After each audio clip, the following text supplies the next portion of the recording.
আজ রাতেবেলায় চলে গিয়েছিলাম বাঁকুড়া। ভোর রাতে আমরা বাঁকুড়ায় পৌঁছে গিয়েছিলাম। কিছুক্ষণ এদিক ওদিক ঘোরার পরে 5:30টার দিকে আমরা বাসে করে পৌঁছে যাব। ছোট্ট একটা নদী আছে দুয়ারশিনি। দুয়ারশিনি নদীর উদ্দেশ্যে আমরা ভোর 5:30টার দিকে রওনা দেব। হ্যাঁ, যেতে যেতে আমাদের কিছুটা সময় লাগলেও আমরা দেখতে পারবো চারিপাশে অপরূপ সুন্দর দৃশ্য আর দূরে বাঁকুড়ার ওই পাহাড়। বন্ধুরা, লাল মাটির মধ্যে দিয়ে সুন্দর রাস্তা এখানে বাঁকুড়াকে অপরূপ সৌন্দর্য করে তুলেছে দূরের ওই পাহাড়। হ্যাঁ, রাস্তাঘাট এতটাই পরিষ্কার পরিচ্ছন্ন সুন্দর যে কোথাও কোনো একটিও নোংরা নেই, ভাঙাচোরা নেই।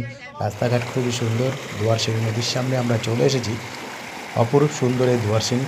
পাশে একটা কলেজ আছে, মানবাজার গভর্নমেন্ট ITI। দুয়ারশিনি নদীর সংলগ্ন এলাকাতেই এই কলেজটি। আমরা এখানে সারাদিন ঘুরবো আজকে এবং দুয়ারশিনি নদী অপরূপ সৌন্দর্য মাধুর্য আমরা লক্ষ্য করব।